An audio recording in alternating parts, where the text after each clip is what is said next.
Okay, guys, we are getting stuck in. Okay, this is deep. You've put me in a right sticky situation because I'm looking at the masculine and I'm looking at the feminine, and the masculine is looking at me straight on, going, you better help me out of this situation. Tell me the truth. Don't mince your words. Don't lie about it. What's going down? Because we've got to get through this because it's about to get real, real sticky and divorce now. But the feminine, and let me tell you, there's multiple feminine here for a reason. So we're looking at divorce over infidelity. We're looking at divorce over multiple women. And we're looking at multiple women potentially with evidence about this man. It looks really sticky, really messy. And I'm looking at a feminine that is walking away and saying, I'm not doing this anymore. I'm not staying with him anymore. I'm not tolerating this shit anymore. This feminine has been really, really patient. She's tolerated multiple layers of cheating from this masculine. And this masculine just looks at her dead on in the face and tells her the same thing all the time. The only way out is through me, right? This masculine's presenting with this no nonsense, no bullshit energy. It's me or you. It's me that you're meant to be with. Leave me then. You think you're going to leave me? Well then imagine what we're going to have to go through if you think you're going to leave me. The only way out is through me. Like, that's not exactly his words, but I'm telling you that in this narrative. Masculine, if you're on the line, listen up. We're going to learn today. The only way out is through me. Feminine heard that. Feminine heard that back in 2009. Feminine heard that in 2010. Feminine heard that in 2019. Feminine's been keeping checks and balances since you started playing the field in your marriage, in your relationship that might as well be a marriage. So the divorce talks are going to get messy. The masculine is giving more hostile and masculine energy because he's saying, you ain't getting out of this without me agreeing to it. You ain't getting out of this unless I say so. Like, he's smooth, he's slick, he's clean with it, but he's making it clear, I'm in charge here. And the feminine's been knowing. The feminine has long been knowing that this is this masculine's mentality.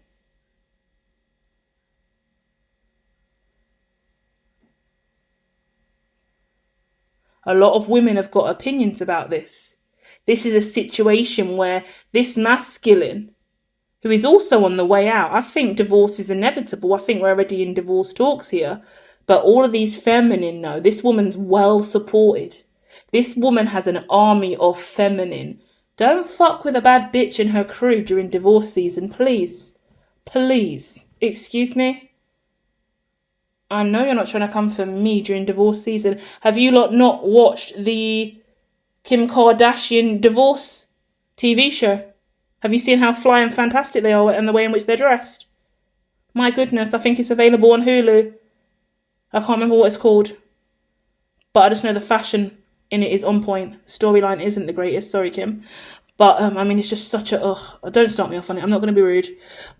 No, it's really, I'm so sorry. It's so commercialized. I mean, they might as well just done a fashion blog or something like that. It's really, you can see who funded it, you can see who paid for it, you can see who executive produced it, you can see who directed it, and you can see the purpose of it. You can see that if you, like, there's no offense, if you can't get into the movie industry, and the movie industry is not moving at the speed and pace you want it to, and you want to create your own movies and shows, then you just buy your way into the network, you just buy your way into the field, you just pay for what you want and produce it yourself, and get the people you want to direct it, and you create your show, and you get a beautiful cast. You build the life that you want.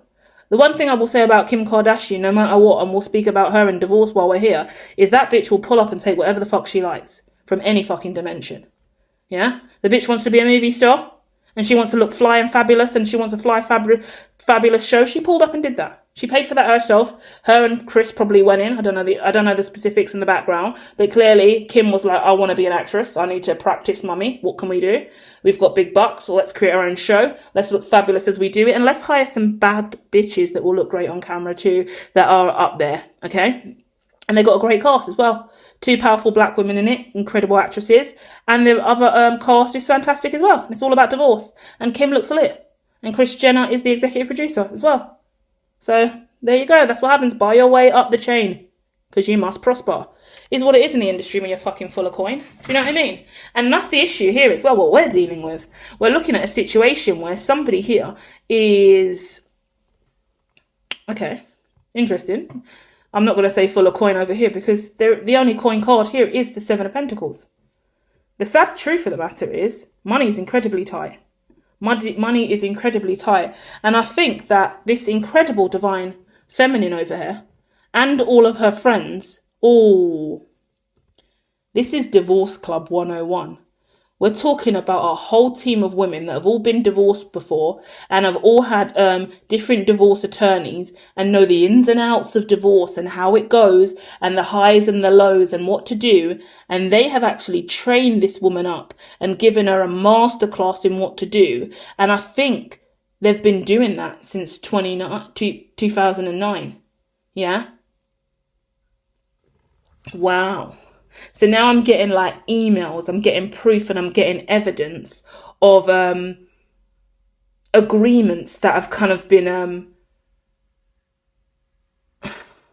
locked in on. Okay, so more than anything else, what I see is when incidents happened in 2009, 2010, 2019, and so on and so forth, whatever dates was significant, and there were issues in the past with infidelity, lies, manipulative and controlling. Every time this masculine does this thing where he says the only way out is through me, this woman shuts her mouth and goes off and calls the lawyer, makes a sworn testimony, writes it down and puts it somewhere legitimate and locks in.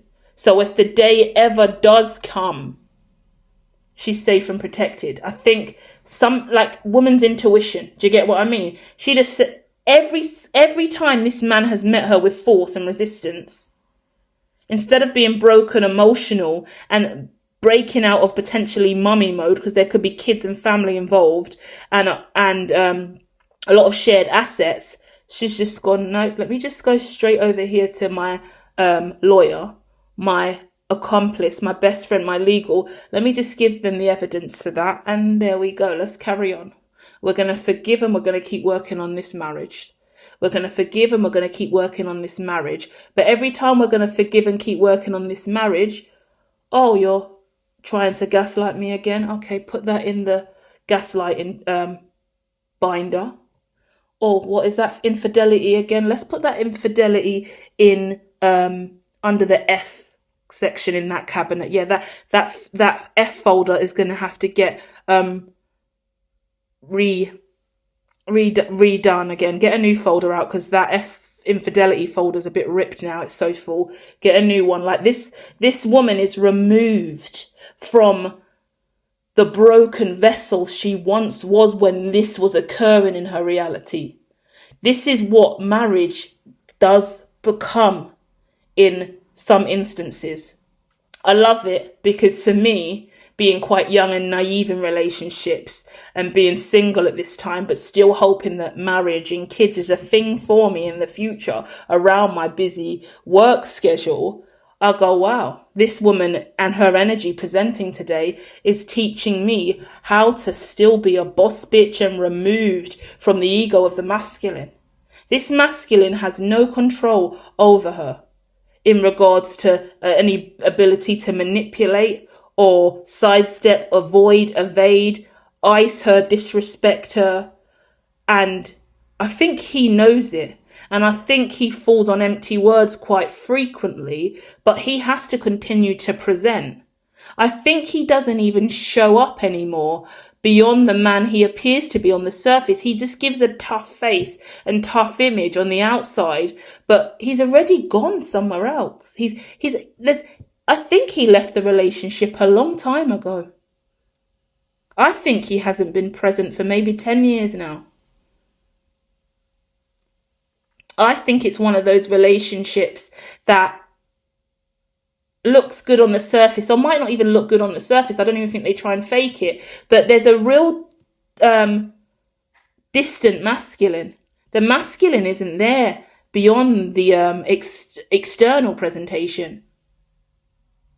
The conversation, the love, the offerings, the giving, the warmth, the things that are supposed to make that relationship be are not there. This is more contractual agreement. This is just what it's been.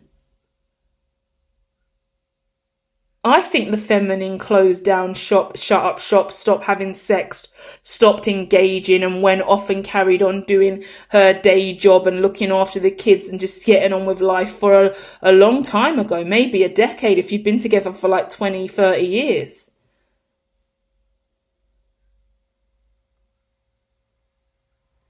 In my head I get, but she shined off her shiny new ring though. But once again, that's external. So it's kind of, there's this presentation on the outside where they could be getting new rings and renewing their vows or making offers on the anniversaries and birthdays and acting like they're in love and they care for each other. But that's never been the case. And I think both of them are so empty behind it all. Do you get what I mean? Look at the past is the pentacles. They're both struggling financially, going broke, really scraping every penny together. You see that one pentacle on the floor in front of him? He's not picking it up. Nobody's using it. And it's like you're living on a lot less because you're trying to hold on to the assets you do have. And that's housing, that's banking, that's a total of 6 pentacles. When you split this down the middle, you're both poor. Yeah? That's the truth. Compared to the life that you have together now and all the assets you have, the moment you split these assets down the middle, you're broke, low-key. You're downsizing, your lives are nothing like they are now, and so the agreement has just been unspoken, but with an absolute consciousness and awareness of we're going down several pay packets, rungs, price brackets, we're going down. And that's why he's like, well, you know what happens if we break up? It's getting all split down the middle. Like he says something all the time, this masculine. Well, you know I'm taking half. You know, well, you're the one that's going to separate the family. Are you ready to tear this all apart? Are you ready for the whole family to know about this? Like it's been a conversation going on for a really long time. Like this woman could have been arguing and crying many moons ago about infidelity and divorce. There's all these other women here that make it clear that this is a reoccurring factor, and there's been other women and there's been others involved, and it's been a narrative going on and on. And when the girls all meet up for drinks, still with him, yeah. Don't know what I'm gonna do. And everyone's always giving a divorce lawyer numbers and giving her advice on what to do and making sure she's protected, and it's always been the money that's the main thing that's kept them together because the house is going to be gone, and once they split the house down, the price of the other house is going to be an issue. I mean, there's going to be settlements, there's going to be massive fees for legal. I mean, it's going to be mayhem. But the now moment is the world. This divorce is definitely happening. The future energy is the death. This is definitely going to get closed out. You couldn't get stronger cards than this to clarify that this is a messy divorce. The thing is, I say messy divorce talks. It's because everyone's going to want their share 50-50. But there is that one thing with that pentacle in the floor in front of me going, someone's going to want that more than the other. There's going to be something that somebody wants and it's worth a bit more. And I think everyone's going to be happy to get out and go, but there's going to be a lot of people talking about this. That's going to be the main problem. And there is 5 of Wands here, so there is conflict. And there is 9 of Wands here in the interference position. So it's going to be mediation conversations, like the mediators are going to get involved, speak to my lawyer energy. So there's going to be cold turkey, no contact. People are going to get blocked, ghosted. Comms are gone, yeah? So from living together, putting on a brave face and keeping this going, this divorce is going public. This divorce is official. This relationship is coming to an end, and there's going to be a lot of conflict around it as well. If you've got kids, there's going to be arguments over what's going to happen with the kids. From schooling, from custody. It's about family and friends. That main issue is the network, the assets, the family and friends, the businesses. If you do share them, everything's going to get split, and your friends are going to be forced to choose. This is the worst bit. This is the messy bit, because some friends are going with the wife, some friends are going with the husband, and the two shall never meet again. Yeah? That's how it is. And we shall never meet again. Period. So everything's got to get split in that way. Kids are getting dropped off by carers and guardians, and mothers and in-laws and fathers. All that's getting separated. And the greatest asset also is to not accept anything from this person. Don't accept a poor. I think everyone's going off about it in the girl group. Don't speak to him. Don't speak to him. This is where they get manipulative in the divorce, and they start calling you and being low-key manipulative. I just started watching Playing Nice on ITVX. I'm only like two and a half episodes in, but in it, there's this guy who is a secret assassin, evil motherfucker who is using legal to get hold of, to get custody over 2 children. So it's like a TV thriller, right? Like only like 4 episodes, I think, about 2 children that got mixed up in the hospital. And this parent is trying to take both of these children, and he is destroying the image of these parents to make them look like they're not good parents. He's been stalking them, observing them, analysing all of them. He's got dirt. So the masculine's got dirt. That's why the masculine's looking face on. Because the masculine's got dirt. The masculine has got everything he needs to wound and hurt the feminine. And he knows he can use the water element, woman's intuition, woman's emotions, gaslight the feminine to weaken her resolve so she takes less. The masculine only has to say 4 words, 3 words, 4 letters, and have this woman up in arms. That's why she's got a massive support troop around her. The women are going to keep her separate from this masculine. Lawyers and legal are going to do all of the work, and she has to go absolute cold turkey and not engage with him because he's coming for gold. Yeah? He ain't leaving without a fight. And it isn't about love, or the love died long ago. There is no love lost here. It is strictly assets. I want mine. I want my money, the gifts, the cars, everything. I want, like,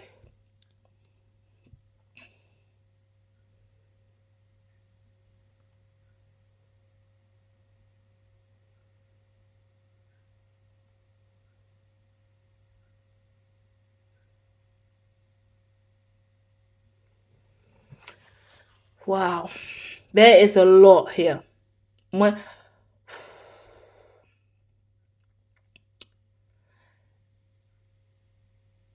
What I see is both parties are duplicitous. Is that the word? I can't get it out. Duplicitous. Is that how you say it? Duplicitous. That's not how you say it, but it's something along those lines. In each other's crimes, in each other's wrongdoings. It's now we're coming out of this marriage and we're getting divorced. I'm prepared to blow up your life and ruin you and out you on stuff and this and that and call you out. And it does look like there is potentially some cause and effect of this in other networks, so Korea, corruption, legal representation, the rights to like names and names. Like, why am I getting names? Like, I'm thinking about last names, getting rid of your last name, but what is in each other's names? In my head, I've got paintants, like legally you have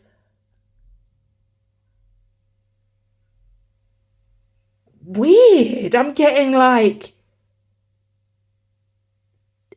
okay, take this loosely, yeah, because spirit's brazy sometimes, but they're giving me like toilet tissue engraved with your initials in. So I'm gonna take that as a metaphor, yeah?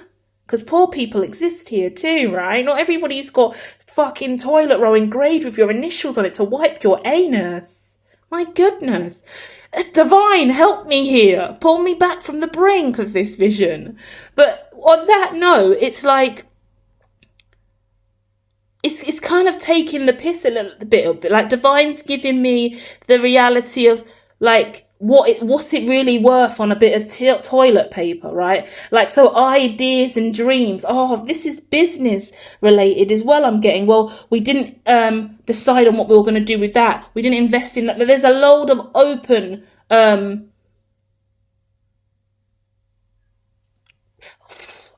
open baby carriages. Does that make sense? Yeah?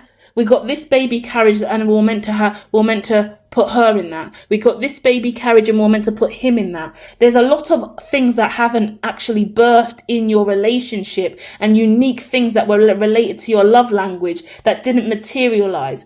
Projects, loads of different kind of projects, yeah? Ideas, innovative things that you wanted to do as husband and wife, as business partners, as co-creators on this planet. You had billions of money potentially, or $1 billion ideas and dreams that you were going to bring forth into fruition together. And now you're breaking up. A lot of this isn't patented, or you're like, whose intellectual property is this? Whose intellectual property is that? Whose idea is this? Whose idea is that? And some of it is the most lightest, naturalist thing that is God's kind of giving me that, well, it's like engraving your name on toilet paper. You're only going to wipe your ass with it and move the fuck on. So just don't hold on too tightly to the little things. It's, for me, probably a shit example to give because it doesn't give that much respect to Kim Kardashian and Kanye West on their divorce journey. But for me, and as an observer, I'm always in psychoanalysis. I'm the hermitologist. That's what I do. I investigate things from a symbolic, futuristic, real world place. And that includes celebritism and diving into relationships and dynamics in life. So when I look at Kanye West and Kim, I look at what happened to Skims, and I will look what happened to Yeezy when they broke up. And so many years, and I haven't seen anything as good as when they were together.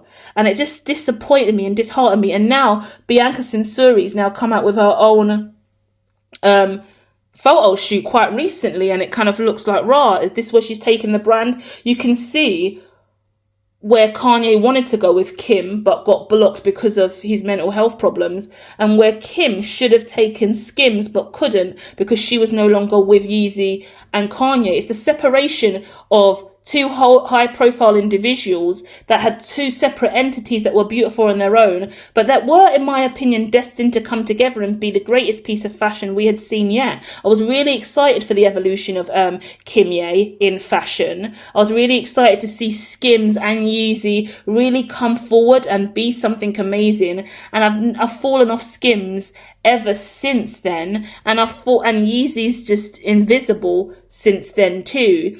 And to see Bianca Censori kill it in the photo shoot she just had, I'm like, see, that's the Kim Kardashian we would have got if he was still with her. And that's not fair on Kim, so I didn't want to use that as an example. But I'm an analyst, and I'm going to analyse, and I'm going to look at what should have been and what could have been, and why Kanye's still glitching out with the backup Kim, because he still had dreams and visions that didn't play out. So that's the baby and the carriage and the intellectual property he wasn't trying to get rid of. You seen Kim Kardashian come out with her new shoes. I think they're ugly as fuck, to be honest with you, because I prefer Kanye slipper socks. Yeah, I'm sorry, I'm going to keep it real. I think I'm Joan Rivers sometimes. It is what it is. Calling Joan Rivers, come through, tell them what you think. The shoes are crusty, Kim. I don't know where you're going in them. Wagwan for you, Kim. Ugh. can't stand them. I'm like, my goodness, why can't we get a decent pair of slipper socks? Why can't we get slipper socks with heels? What is everyone doing? And Bianca Censori looks the best out of both of them. She just take the combined look that they were both meant to bring forward together and just fly the flag for us fashionistas that are really out here on it. Because Kim gave up on... Kim's look was broken for a long time after Kanye. I'm going off now, but it's worth sharing because you guys can understand the dynamics of where you're at, whoever is going through this divorce, in your own unique way, because not everyone's on the Kim Kanye train. Do you get what I mean? But with that, Kim was like, okay, what am I going to do now? Where do I go with my fashion now? Do you know what? Let me just go for the hottest girl right now, Bella Hadid. I'm just going to bite Bella Hadid's whole identity and move forward with Bella Hadid now. That's my goal. And Kanye was like, what am I going to do with my life now that I've lost the woman of my dreams? Do you know what? I'm just going to make a carbon copy of her and just keep her around me in Matrix vibration. We're just going to bounce between Zion and the Matrix for as long as my mental health can tolerate it for, and hopefully I'll get back to normal eventually. And I like to think he's slowly coming down off the trauma he was in. He was going through a lot, and I shouldn't be rude or mean towards him. He is now healing. But when you come for people's children, and you come for Jews and disability, you're going to get roasted, and you're going to get hurt feelings, and you're never going to get nothing nice out of me, because you don't do that. And then you don't say sorry and then do it again, and you don't say sorry and then you do it again, and you don't say sorry and do it again. And where is the support team for him and his mental health? Because we're screaming mental health every single time, but where is the support for him? And not only that, he loves screaming mental health when it comes with a pay packet that's going to improve his career over the next fucking month. But beyond that, man ain't saying shit. He's always got shit in his mouth. And I have a lot of shit in my mouth too. But damn, not a fan of that. Don't shit on people that don't need to be. Don't shit on children. Don't shit on disability. Don't shit on Jews. There's just no need. And yeah, Kim's still playing Bella Hadid. So that's not where they were meant to go. Because I think I know everything because I'm a shaman, obviously. And now I'm in my feelings with you. Can you hear my tone of voice now? I'm like, oh, obviously I'm sick of this. And you see, we all suffered through divorce because no one has been there for me. Because I've really been broken since Kim Ye broke down. And it's been hard for me personally. But do you think anyone's calling me, asking me how I'm coping? Does Kim Kardashian call me and see if I'm okay? No, she doesn't even know that I'm struggling. No, I've been struggling with the whole Skims collection ever since. Has Kanye asked me if I'm okay without a new supply of different colours of slipper socks? No, he hasn't checked on me one fucking time. Do you get what I mean? Out of order. How do I feel since then in regards to Kylie Jenner and her brand and the stuff that she was making and the lip kits and the whole Kylie brand? That fell to the floor after that as well. A lot of money was lost. Do you think I'm not wounded about that? Because I was hopping on the Kylie lip kit era and that fell short. Now I don't even buy Kylie cosmetics ever. And I'm pretty sure she knows that because I'm pretty sure the markup relates to that. And don't start me off on Chloe, because there's just more than enough trauma there on her own. Not to not even go there. Don't start me off on Courtney either. Goodness me. Luckily, she's got Travis now. So everyone suffers. That's the point. Kris had her own shit going on. Don't start me off on Kris and fucking Caitlyn, because that's a whole nother divorce story there. Do we even have time to dive into that? I'm going to say one more thing in a really egoic energy because I feel like I'm in bitch mode and because I'm upset talking about divorce and now I'm in my feelings about the worst divorces I know publicly. And the truth of the matter is, I don't even like the fact that Caitlyn hasn't been on any of the shows since everything that's happened. And I know that has not, and the strain on Caitlyn coming out and what she was going through and how she got shut down by Kris.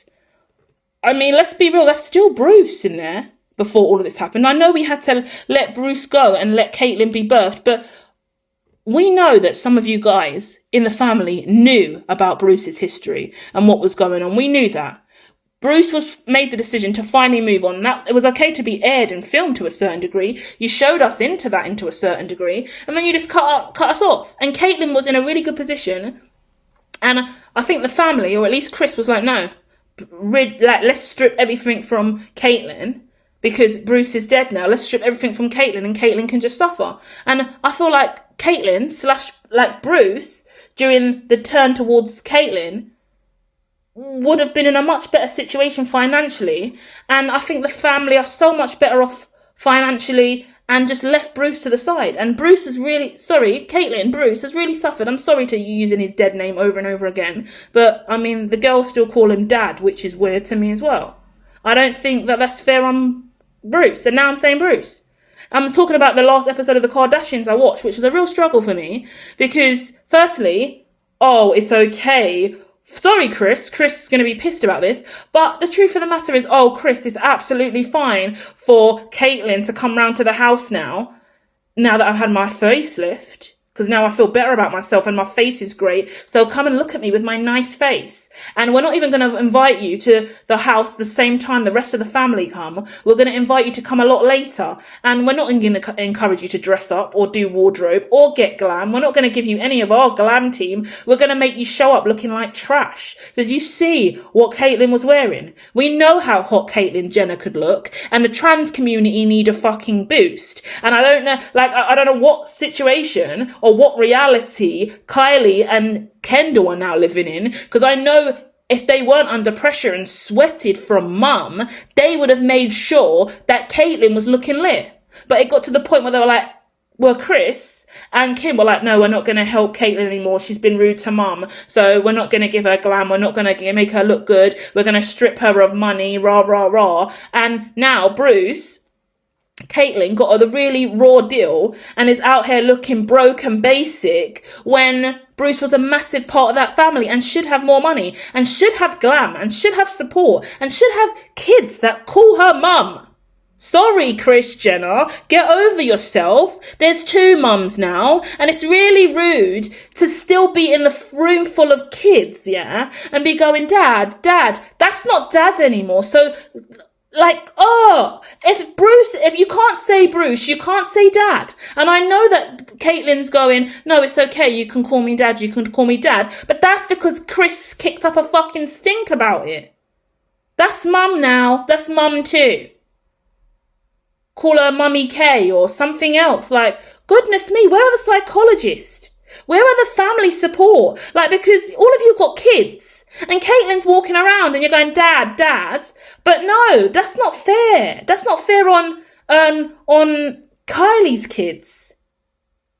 More specifically. Because what do they call Caitlyn Granddad? Because now I'm freaking out. That's not right. That's not how it's supposed to go. And I know that that's not fair because Kris Jenner needed time to heal and Kris Jenner's pissed, but Kris Jenner knew her man was dressing up as a woman as well. So just because the public wound hurts, don't mean that you strip Bruce of every penny he had. And Bruce only liked to play with his toys and be out in the garage doing stuff back in the day anyway with the drones and stuff. So Bruce ain't really changed, but I thought it was fucking... Do you see how Chloe showed up? Chloe's all dressed up to the nines. Kim's all dressed up to the nines. Courtney was like, yeah, I'm not playing this stupid game. And I thank God for Courtney keeping it low-key a little bit, because imagine Courtney dressed up too. And then, obviously, Kendall's just low-key and chill like she always is. Kylie's just living in the world that her family have manifested. And Bruce came looking like a tramp. Usually, I would have said, cut cameras. Someone get glam. Now. Caitlyn ain't going on the screen like that. She represents trans. How fucking rude. Get her hair done. Get her glam. How rude. And they chose to do that. I'm livid. I'm fucking livid about that. Do you see how divorce affects all of it? I'm livid. I want to send this to the whole family now. I hope you all watch this, Kardashians. And you rethink your behaviour. Talk about that in the WhatsApp group chat. For God's sake. Can you believe it? Such ego. Get the transgender glam now. Oh, because she was looking way too good in Vanity Fair. Do you see what the family's like sometimes? She was looking way too good in Vanity Fair. So now we're going to have to ice her. And she made a few comments. She's allowed to make comments. She's allowed to talk about her life. She's just transitioned. Give her the fucking respect she deserves. Let her find her way. She's already isolated from everyone else, given a separate life. Like, she hasn't been there to raise all of you guys, whether you liked it or not. Still the primary parent, one of the primary parents for Kendall and Kylie. Genetically, biologically, the parent. Who is now a mother instead of a father.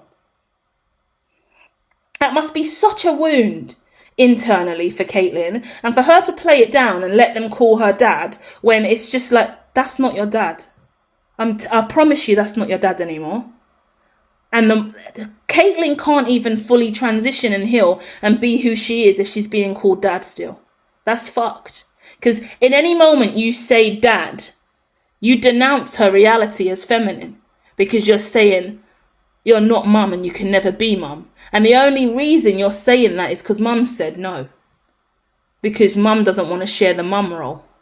Mum has to be the greatest mum. That's why the only reason Caitlyn Jenner's allowed on the screen now is because Kris has had surgery and her confidence is up. Someone get fucking Caitlyn that same surgery then on the house. For all of her hard work over the last few decades. Because Caitlyn could do with a tune-up too now. But God forbid she outshine Kris. Sorry, Kris. But someone's got to tell the truth. The tea will be teaing over here. Sorry, Clo. Someone has to say it. Ancestral curses need to be broken, crew. Someone send this to the Kardashians, please. Let them know I'm not on bullshit. Bible. I'm out. Hold on. Wait, I forgot. This is actually about you guys. Do you see what divorce does? I actually clicked off and I went, wait, hold on. I need to come back because this is meant to be about you. Do you see? I got lost. Guys, I just got lost. Do you see what divorce does? I started talking about Kim and Kanye. And I lost the plot on Kris and Caitlyn. Do you see? Do you see how messy divorce talks get? Do you see how I just ripped into the family? I've just ripped into the whole Kardashians. I'm livid. I'm really upset. And I'm in my feelings and I've got a headache and I just want to scream more and more. I'm fucking raging. I'm acting like it's my life. And that's what the media and press are like as well. People are so annoying. It's just like, just stay out of people's business. But we can't help ourselves because we've invested our hearts into it. I've watched Keeping Up with the Kardashians since the very start. I love Bruce and I love Caitlyn too. And it's hard. I was really upset watching that episode, guys. That's the truth. Now I'm looking for sympathy because I just roasted the Kardashians. But no, seriously, I don't want to tell you what happened after that episode, but I did have a spiritual experience that I don't really want to talk about. I'm a shaman, so magical things happen with me all the time. But I've really struggled for a day and a half after watching that episode with Caitlyn. It was painful because I'm so sensitive and empathic and because I know what I know and because I have the opinions that I do, and I won't internalize it any further than that, but I will say we struggle, you know. A lot of people struggle. So the neighbours on the street, and whether you are in the public eye, whether you are in showbiz, whether you're on social media, others are going to suffer because we look up to you guys and we love watching you guys. And I know that that's not what you need to hear at this time, because the truth of the matter is you're the ones really going through it, you know? Like, you're the ones suffering, and your ego's more affected and you suffer more because of us, because of our observation and because of us watching. Mum's got an opinion, dad's got an opinion, kids have got an opinion. Kids are crying, can't you just get back together? Why can't we just live in the house together again? Why can't you just call mummy? Daddy, why can't you do... Blah, blah. Do you get what I mean? The kids just whining in your ears. The kids are going to get treated badly for a while. Some parents pull back, don't even see their kids. Kanye can't even co-parent. Do you get what I mean? It's hard. Separation is hard, and I've had personal experience as well. I'll say this towards the end.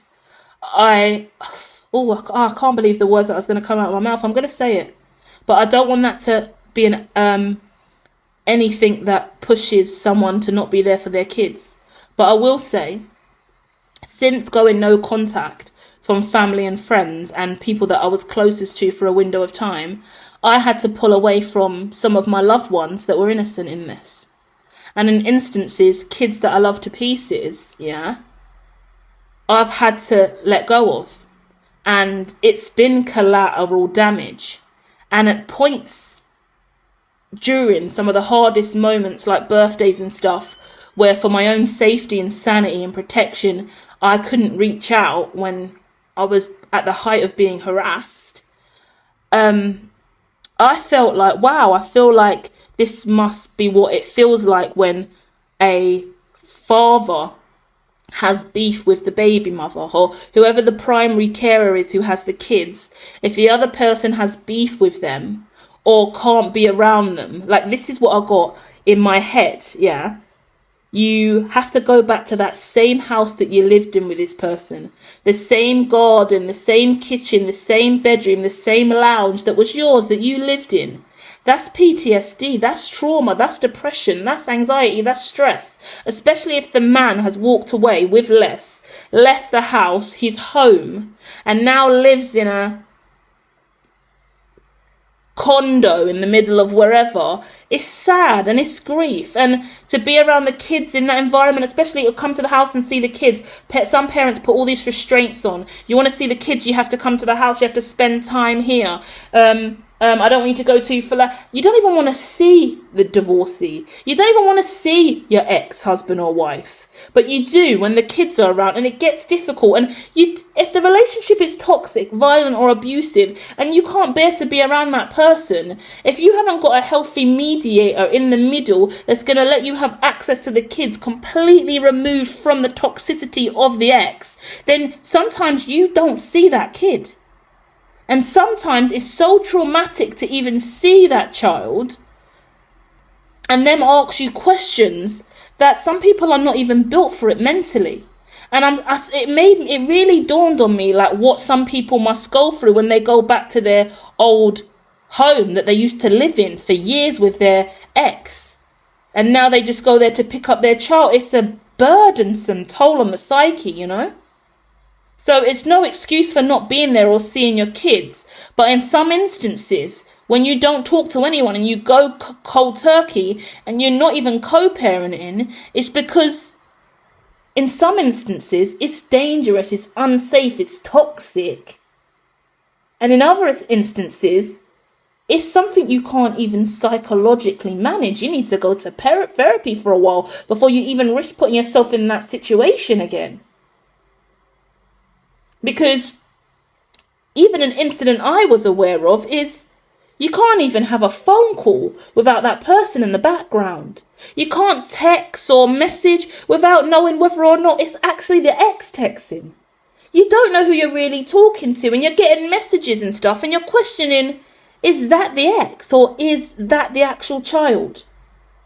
When I'm FaceTiming or when we're on the phone, is the ex in the background? That's how triggered and traumatized you are, especially if they're abusive and stalkery or harassing. If they've got toxic traits, you want to be far away from them.